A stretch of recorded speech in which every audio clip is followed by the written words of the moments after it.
ക്ഷമ ബൈബിൾ ക്വിസിലേക്ക് എല്ലാവർക്കും സ്വാഗതം. ന്യായാധിപന്മാരുടെ പുസ്തകം അധ്യായം 10 ബൈബിൾ ക്വിസ്. അബീമേലെക്കിന്റെ ശേഷം ഇസ്രയേലിനെ രക്ഷിപ്പാൻ എഴുന്നേറ്റത് ആരാണ്? ദോദോവിന്റെ മകനായ പൂവാവിന്റെ മകൻ തോല. തോല ഏത് ഗോത്രക്കാരൻ ആയിരുന്നു?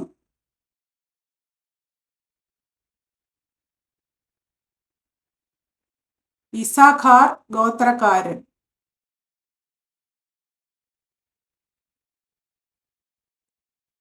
ഇസാഖാർ ഗോത്രക്കാരനായ പൂവാവ് ആരുടെ പുത്രനായിരുന്നു?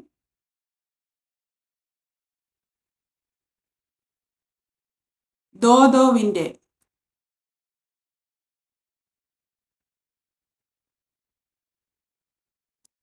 തോലായുടെ പിതാവ് ആരായിരുന്നു?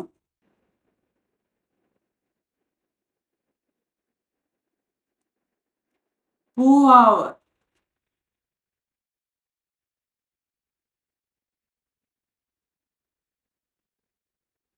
തോല എവിടെയാണ് പാർത്തിരുന്നത്?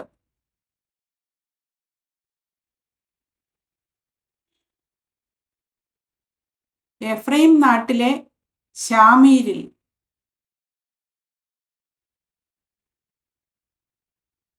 തോല ഇസ്രയേലിന് എത്ര വർഷം ന്യായാധിപൻ ആയിരുന്നു?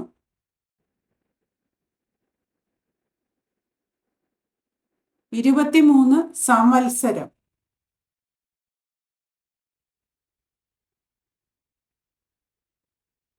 തോല മരിച്ച് എവിടെ അടക്കപ്പെട്ടു?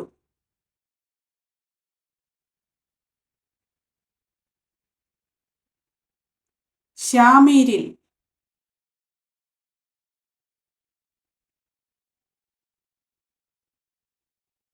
തോലായ്ക്ക് ശേഷം ആരെഴുന്നേറ്റ് ഇസ്രയേലിനെ ന്യായപാലനം ചെയ്തു?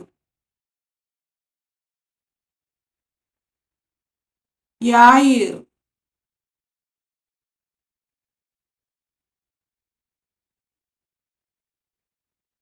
യായീർ ഏത് ദേശക്കാരനായിരുന്നു?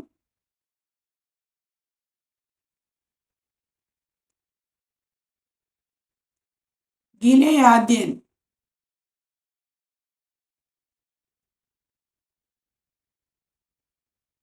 യായീർ ഇസ്രയേലിന് എത്ര സംവത്സരം ന്യായാധിപനായിരുന്നു?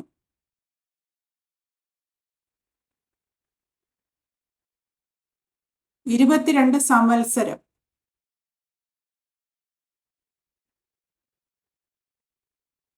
യായീരിന് എത്ര പുത്രന്മാർ ഉണ്ടായിരുന്നു?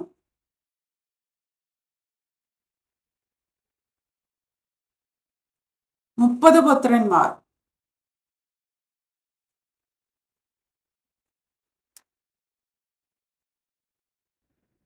മുപ്പത് കഴുതപ്പുറത്ത് കയറി ഓടിക്കുന്ന 30 പുത്രന്മാർ ഉണ്ടായിരുന്നത് ആർക്കാണ്? യായീരിന്.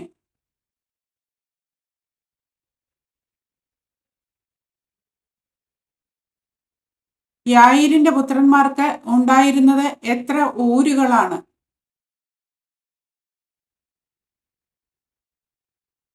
30.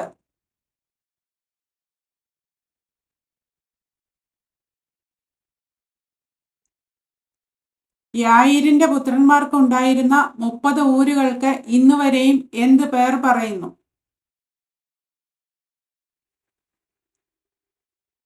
ഹവോത്ത് യായീർ.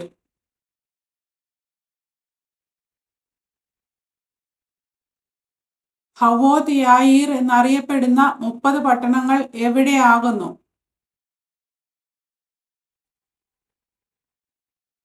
ഗിലെയാദ് ദേശത്ത്.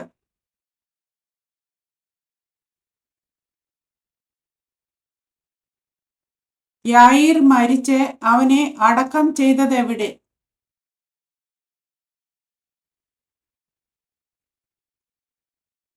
കാമോനിൽ.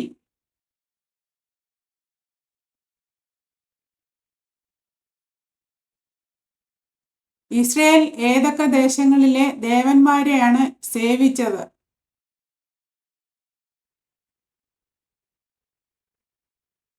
ആരാമ്യ ദേവന്മാരെയും സീദോന്യ ദേവന്മാരെയും മോവാബ്യ ദേവന്മാരെയും അമ്മോന്യ ദേവന്മാരെയും ഫെലിസ്ത്യ ദേവന്മാരെയും. ആരാമ്യ, സീദോന്യ, മോവാബ്യ, അമ്മോന്യ, ഫെലിസ്ത്യ ദേവന്മാരെ കൂടാതെ ഇസ്രയേൽ ആരെല്ലാമാണ് സേവിച്ചത്? ബാൽ വിഗ്രഹങ്ങളെയും അസ്തോരത്ത് പ്രതിഷ്ഠകളെയും.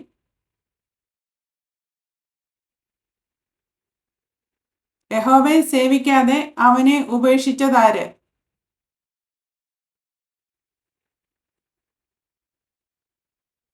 ഇസ്രയേൽ.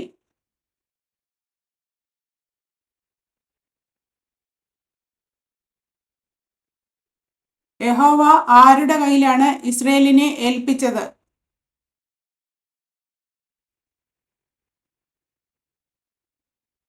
ഫെലിസ്ത്യരുടെ കയ്യിലും അമ്മോന്യരുടെ കയ്യിലും.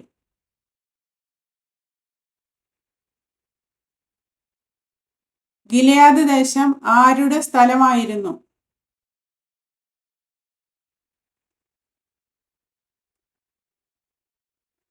അമ്മോര്യ ദേശം.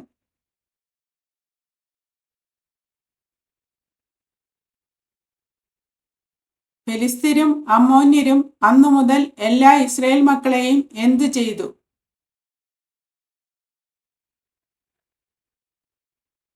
ഉപദ്രവിച്ച് ഞെരുക്കി.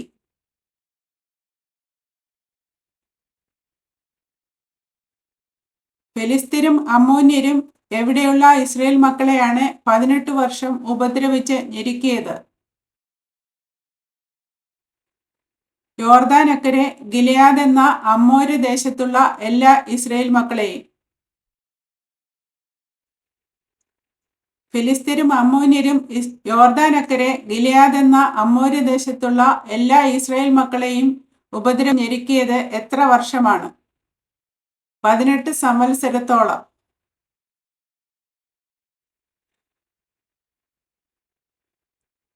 അമ്മോന്യർ യോർദാൻ കടന്നു വന്നത് ഏതൊക്കെ ഗോത്രങ്ങളോട് യുദ്ധം ചെയ്യാനാണ്?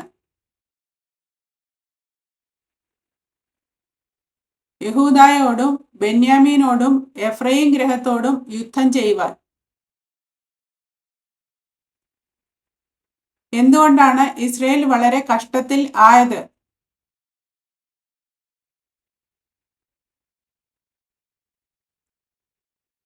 അമ്മോന്യർ യഹൂദയോടും ബെന്യാമീനോടും എഫ്രയീം ഗൃഹത്തോടും യുദ്ധം ചെയ്യുവാൻ യോർദാൻ കടന്നു വന്നതുകൊണ്ട്. എന്ത് ചെയ്തതുകൊണ്ട് ഞങ്ങൾ നിന്നോട് പാപം ചെയ്തിരിക്കുന്നു എന്ന് പറഞ്ഞാണ് ഇസ്രായേൽ മക്കൾ യഹോവയോട് നിലവിളിച്ചത്. ഞങ്ങളുടെ ദൈവത്തെ ഉപേക്ഷിക്കുകയും ബാൽ വിഗ്രഹങ്ങളെ സേവിക്കുകയും ചെയ്തതുകൊണ്ട് നിന്നോട് പാപം ചെയ്തിരിക്കുന്നു എന്ന് പറഞ്ഞു. ഞങ്ങൾ നിന്നോട് പാപം ചെയ്തിരിക്കുന്നു എന്ന് പറഞ്ഞ ഇസ്രായേല്യരോട് ആരുടെ കയ്യിൽ നിന്ന് ഞാൻ നിങ്ങളെ രക്ഷിച്ചില്ലയോ എന്നാണ് യഹോവ ചോദിക്കുന്നത്. മിസ്രൈമർ, അമ്മോര്യർ, അമ്മോന്യർ, ഫെലിസ്ത്യർ.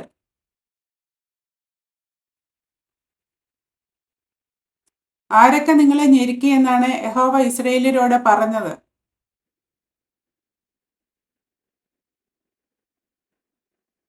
സീദോന്യരും അമാലേക്കരും മാവോന്യരും നിങ്ങളെ ഞെരുക്കി. എപ്പോൾ യഹോവ ഇസ്രായേല്യരെ സീദോന്യരുടെയും അമാലേക്കരുടെയും മാവോന്യരുടെയും കയ്യിൽ നിന്ന് രക്ഷിച്ചു? ഇസ്രായേൽ മക്കൾ യഹോവയോട് നിലവിളിച്ചപ്പോൾ.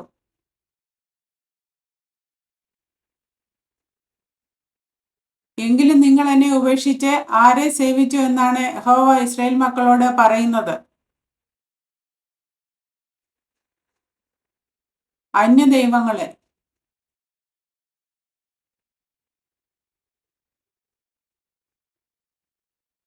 നിങ്ങൾ എന്നെ ഉപേക്ഷിച്ച് അന്യദൈവങ്ങളെ സേവിച്ചതുകൊണ്ട് ഇനി ഞാൻ എന്ത് ചെയ്യുകയില്ല എന്നാണ് യഹോവ ഇസ്രായേൽ മക്കളോട് പറയുന്നത്. ഇനി ഞാൻ നിങ്ങളെ രക്ഷിക്കയില്ല.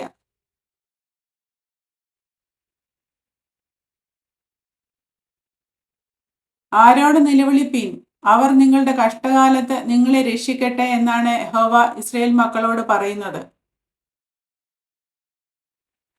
അവർ തിരഞ്ഞെടുത്തിട്ടുള്ള ദേവന്മാരോട്.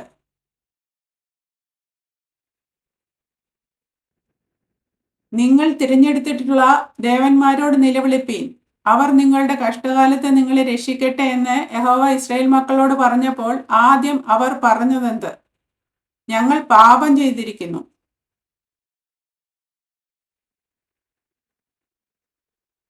ഇസ്രായേൽ മക്കൾ യഹോവയോട് ഞങ്ങൾ പാപം ചെയ്തിരിക്കുന്നു എന്ന് പറഞ്ഞതിന് ശേഷം എന്താണ് പറഞ്ഞത്? നിന്റെ ഇഷ്ടം പോലെ ഒക്കെയും ഞങ്ങളോട് ചെയ്തു കൊള്ളുക, ഇന്നു മാത്രം ഞങ്ങളെ വിടുവിക്കണമേ എന്ന് പറഞ്ഞു.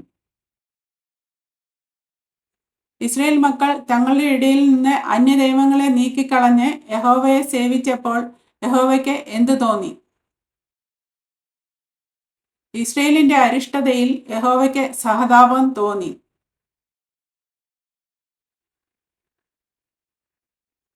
ഇസ്രായേലിനെതിരെ യുദ്ധത്തിനൊരുങ്ങിയ അമ്മോന്യർ ഒന്നിച്ചുകൂടി പാളയമിറങ്ങിയത് എവിടെയാണ്? ഗിലെയാദിൽ.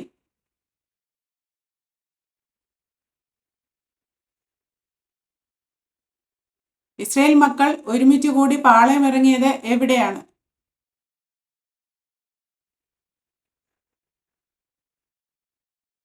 മിസ്പായിൽ.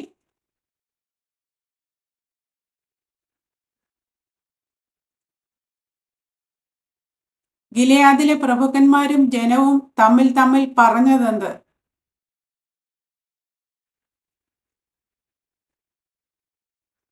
അമ്മോന്യരോട് യുദ്ധം ആരംഭിക്കുന്നവൻ ആർ? അവൻ ഗിലെയാദിലെ സകല നിവാസികൾക്കും തലവനാകും എന്ന് പറഞ്ഞു.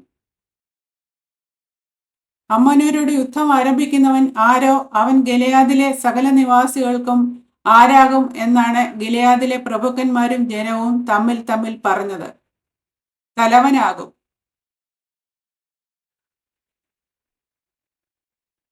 ചോദ്യങ്ങളും ഉത്തരങ്ങളും ഇവിടെ അവസാനിക്കുന്നു. ദൈവം എല്ലാവരെയും അനുഗ്രഹിക്കട്ടെ.